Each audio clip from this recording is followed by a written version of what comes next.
안녕하세요. 아이언페이스입니다. 파이 네트워크의 최초 B2C 상거래 모델 앱이 될 것으로 예상되는 중국의 파이체인몰이 그 거래의 시작을 알린 지난주, 이제 한 주가 더 지나가면 역사적인 최초의 B2C 거래가 시작이 될 예정입니다. 물론 파이체인몰이 공지한 대로 다음 주 중 그 일정을 그대로 지킬 수 있을 것인지, 그리고 개인들의 P2P 수준 거래가 아닌 중대형 상품 공급상들이 초기부터 파이의 생태계에 참여할 수 있을지는 아직은 더 오픈 시점을 기다려 보아야 할 것입니다. 다만 이제 파이 네트워크가 그려왔던 실물 교환 화폐로서 보다 더 큰 규모의 화폐 가치 실현이 점점 우리들에게 다가오고 있으며 파이 가치에 대한 보다 포괄적이며 객관적인 평가가 시작될 것임은 분명합니다. 오늘은 파이 네트워크의 위대한 B2C 상거래를 목전에 앞두고 모든 거래의 기본이 될 파이오니어의 KYC 과정에 대해서 다시 한번 그 의미를 말씀드리고자 합니다. 특히 오늘은 암호화폐 산업의 전반적인 변화 상황과 함께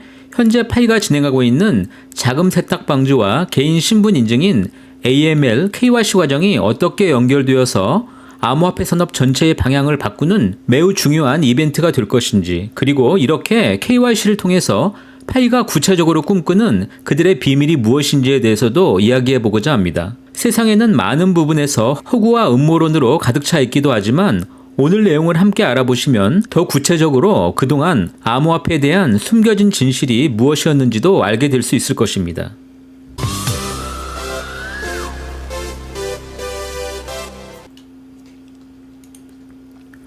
먼저 오늘 메인 이슈인 파이 네트워크의 KYC가 암호화폐와 파이코인에게 왜 중요한지에 대해서 이야기하기 전에 다시 비트코인에 처음으로 돌아가서 이번 이슈를 시작해야 할 듯합니다. 사토시 나카모토의 비트코인 백서가 배포되었던 2008년 약 13년 전으로 돌아가야 하겠습니다. 사토시 나카모토가 2008년 작성하였고 배포한 비트코인 백서의 계기를 생각해보면 그것은 새로운 결제 생태계가 필요하다고 생각하게 된 그 원인이 있었고, 그 동기를 제공한 것은 바로 당시에 많은 국가에서 주택 거품이 터지면서 발견된 은행 부문의 위험한 대출 관행과 경제적 혼란 때문이었을 것입니다. 그는 형평성과 공정성이 기초한 화폐 시스템 도입을 통해서 권력의 결정에 무기력한 대부분의 국민들의 손에 금융 권력을 되돌려주고자 하는 시스템이 필요하다는 인식을 하게 되었고, 이를 근거로 하여서 비트코인은 익명의 참가자들로 구성된 무신뢰의 P2P로 중앙 관리자가 필요 없는 원장 기술을 개발하게 된 것입니다. 이후 지난 13년간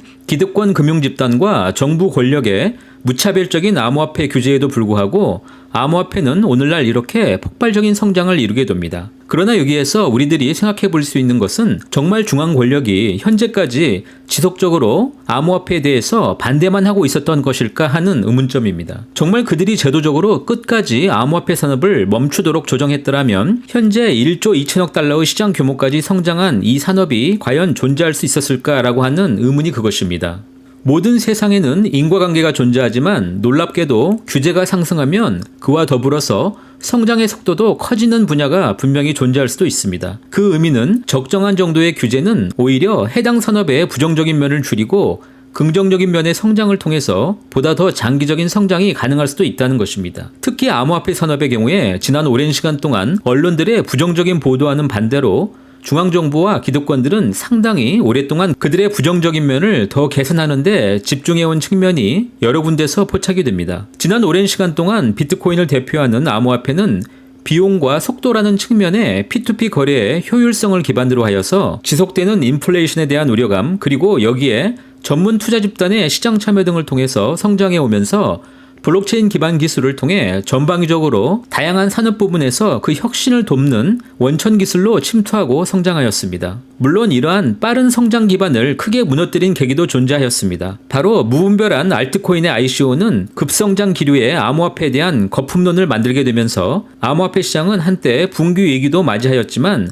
바로 이것을 계기로 하여서 자금 세탁 방지법인 AML과 개인 신분증인 KYC의 필요성이 크게 대두되었고, 이것은 바로 암호화폐 업계와 규제기관 간의 의견이 서로 일치되어 실제 그들은 공존체제로 가게 되는 계기가 되기도 하였습니다. 자, 그럼 정말 암호화폐가 한때 정부기관이 암호화폐 무용론을 떠들면서 이야기했던 실제 자금 세탁과 불법 사용의 온상이었는지 그 구체적인 데이터를 살펴보도록 하겠습니다. 이른바 피아트 머니로 대변되는 달러를 대표하여서 각국 정부가 발행하는 명목 화폐 부분의 글로벌 GDP 부문에서 2021년 기준 약 1.5% 수준인 7,690억 달러 수준이 불법적인 부분에서 사용되었던 것으로 추정되고 있습니다. 그러나 이것은 그저 추정일 뿐 최대 3% 수준에 달할 것으로 추정이 됩니다. 더 놀라운 것은 대부분의 범죄 관련 자금 활용은 마약 등의 구매 관련으로 현금으로 사용되고 있으며 유럽의 핀란드의 경우는 2017년 기준 설문자의 41% 이상이 연간 1회 이상 현금을 이용해서 불법 시장에서 마약 등의 약물을 1위 이상 구매하는 것으로 나타나고 있습니다. 결국 실제 암시장이나 자금 세탁은 정부가 발행한 지폐를 통해서 발생하는 것이 대부분이라는 이야기이며 초기 암호화폐를 반대하기 위한 정부와 권력층들의 암호화폐는 불량화폐라는 말들은 이것은 이미지 메이킹에 불과하였으며 결국 많은 데이터를 통해서 잘못된 것이라는 것이 밝혀지게 됩니다.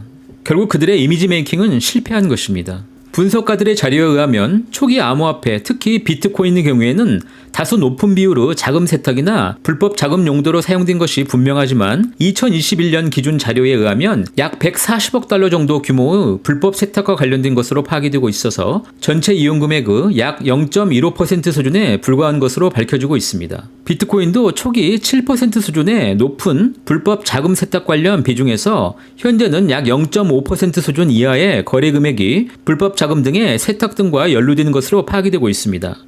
이러한 트렌드를 반영하듯 2019년 이후에 거대 투자 그룹들의 암호화폐에 대한 포트폴리오의 투자는 지속적으로 상승 중이고 BTF 현물 ETF 상품 등록을 오랫동안 추진하고 있는 이유가 바로 이러한 변화의 배경 안에 숨어 있는 것입니다. 따라서 이러한 이해관계가 성립이 되면서 실제 명목화폐 사용보다 오히려 더 투명한 암호화폐 산업의 자금 세탁 방지법과 사용자 개인 인증 수단인 AML 그리고 KYC에 대한 필요성이 더욱 크게 부각되기 시작한 것입니다. 이는 곧 언제라도 적절한 시기가 오고 사회적인 채택이 더 크게 증가하면 암호화폐 산업은 당연히 새로운 산업과 상품으로 자리 잡게 될 것이라는 것을 의미하고 있는 것입니다. 암호화폐의 익명성에도 불구하고 블록체인 레저를 기반으로 한 암호화폐는 불법 사용 추적을 더욱더 쉽게 진행할 수 있는 단서와 수단이 되고 또한 블록체인 원장 또한 모두 공개되어서 그것을 얻기 위해 우리들은 따로 영장 집행도 필요 없을 정도로 추적이 매우 쉬운 수단이라는 것이 2019년 기준 미국 법무부의 공식 입장이었던 점을 잊으면 안 됩니다. 이제 암호화폐를 더 손쉽게 사회 기반으로 채택시키고 그 사용자를 보호하며 불법적인 수단으로부터 그들을 통제할 수 있는 수단인 AML과 KYC 기술은 현재는 IP 주소와 지갑 주소를 상호 연관시킬 수도 있고 그들의 클러스터링 알고리즘을 통해서 관련 주소 식별도 보다 더 쉽게 가능한 도구로 진화하였고 개인들이 블록체인 위에서 투명하게 기록되는 암호화폐를 통해서 불법적인 일을 저지르는 것은 상상하기 힘든 수준으로 추적 기술이 발전된 상황입니다. 심지어는 은밀하게 진행되는 국가 차원의 행위도 세탁하기 어려운 수준에 있다고 미국의 법무부 관계자들도 이야기할 정도입니다. 그들의 운영권 내에 존재하는 외국 자산 통제 사무소 오페크는 제재를 받은 개인과 특정 단체에 속한 식별된 주소 목록까지도 모두 소유하고 있는 것으로 알려지고 있고 그 아무도 해당 자산은 처리할 수 없는 수준까지 와 있습니다. 더 놀라운 비밀은 이제 향후엔 미국 정부는 AML 도구를 통합하기로 한 신생 거래 플랫폼만 VASP, 즉 가상자산 서비스 제공업체와 증권 라이센스 신청 옵션을 제공할 것이라는 것입니다. 이제 왜 파이 네트워크가 그토록 KYC를 2중 3중으로 안전장치로 매달리면서 이렇게 힘들게 진행하고 있는지 충분한 힌트가 되실 거라고 이해합니다. 이제 모든 가상자산 핵심 권력들조차 관련 사항을 규제기관과 긴밀히 협력하고 있습니다. 암호화폐가 탈중앙화의 길을 가는 것과는 전혀 무관하게 정부 권위와 권력에 정면 도전하는 것과는 완전히 다른 측면이 존재합니다. 결국 그들의 생존과 관계가 있는 것입니다. 바이낸스 거래소의 글로벌 마케팅 담당 부사장인 제임스 로스웰은 지난 8월 초에 국제 세미나 행사를 통해서 그들은 현재 향후 웹 3.0 환경의 암호화폐를 미래의 주류 암호화폐로 만들기 위해서 세계 규제기관들과 긴밀히 협력 중이며 결국 그들은 투명한 규제를 바탕으로 한 암호화폐 플랫폼을 육성하고 미래에 자신들의 거래소에 상장하는 작업을 진행할 것이라는 것을 의미합니다. 그만큼 암호화폐에서 미래의 먹거리는 웹 3.0이라는 것을 의미하는 것입니다. 지난번 파이 네트워크의 니콜라스 박사는 KYC 업데이트를 발표하는 자료에서 바로 그들의 KYC 업데이트 시스템은 웹 3.0 시대를 준비하는 기본 과정이라고 설명을 하고 있습니다. 암호화폐를 통한 돈 세탁은 이미 지폐화폐의 그것보다 훨씬 더 낮은 수준이라는 비밀이 정부 권력에 의해서 밝혀진 지 오래이고, 암호화폐만큼 효율적인 돈 세탁 방지책은 없다는 것이 현재 미국 법무부의 판단입니다. 종합해보면 이제는 정부와 협력하고 AML, KYC를 갖춘 암호화폐만이 미래의 주류가 될 수 있으며, 결국 미래 주류의 핵심은 웹 3.0이라는 것이 결론이 가능합니다. 따라서 파이의 꿈은 자체 KYC 시스템을 통한 웹 3.0 주류 암호화폐가 되고자 한다는 것을 알 수가 있습니다. 암호화폐 부분에서 이렇게 KYC가 크게 중요성이 부각이 되면서 결국 중앙정부가 추진하는 CBDC의 목적은 극명하게 드러난다고 말씀드릴 수 있습니다. CBDC는 결국 중앙은행이 블록체인 시스템이 존재하지 않는 화폐 통화로 볼 수 없는 수준의 통제 제공을 위한 툴에 불과하며, 실제 블록체인 기술에 존재하는 CBDC는 사용자들의 지출 습관과 중앙은행에 대한 세부적인 조사를 통해서 보유를 동결하거나 제한할 수도 있고, 화폐의 만료 날짜를 설정 변경할 수도 있으며, 심지어 해당 거래에 대한 자동 세금 부과 기능까지 스마트 컨트랙트로 처리할 수가 있게 됩니다.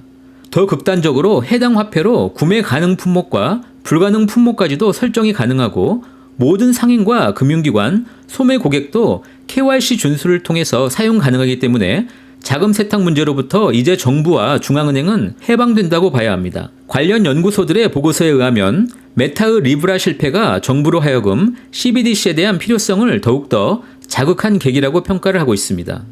2021년 이후에 전체 0.15% 수준으로 하락한 암호화폐의 자금 세탁 이용 비율에도 불구하고 디파이 분야를 통한 자금 세탁 범죄는 약 2000% 가까이 증가 중입니다.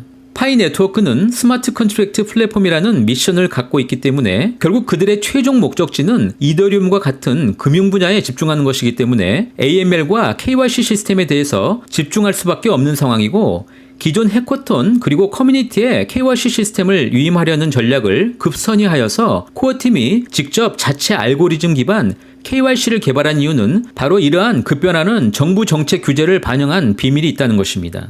파이의 KYC는 1차 검증도 매우 까다롭지만 메인넷 마이그레이션 과정에서도 추가 알고리즘이 KYC 상황을 재검토하고 있다고 많은 공지에서 드러나고 있습니다. 그래서 지금처럼 내부 서버 운영상의 문제도 있지만 이렇게 늦어지고 있는 이유는 2중, 3중으로 KYC 상황을 계속해서 평가하고 있기 때문입니다. 오늘 우리는 파이의 자금 세탁 관련 개인 신분 인증인 KYC가 얼마나 파이의 운명을 결정할 만큼 중요한 일인지, 그리고 미래의 성장에 키를 주고 있는 그 내부의 비밀을 알아보았습니다. 현재 KYC 관련하여서 너무 기다림에 지치지 마시고 먼저 마이그레이션을 통해서 파이 생태계 발전에 집중하고 계시는 많은 파이오니어분들께 오히려 감사한 마음으로 여유있게 기다릴 수 있는 시간임을 절대 잊지 마시기 바랍니다. 오히려 지금의 시간은 KYC를 기다리는 여러분들에게는 더 큰 기회로 작동할 것이라고 생각이 됩니다. 오늘도 이렇게 저와 함께 해주셔서 진심으로 감사드립니다. 저는 다음에 더 좋은 내용으로 함께 하도록 하겠습니다. 감사합니다.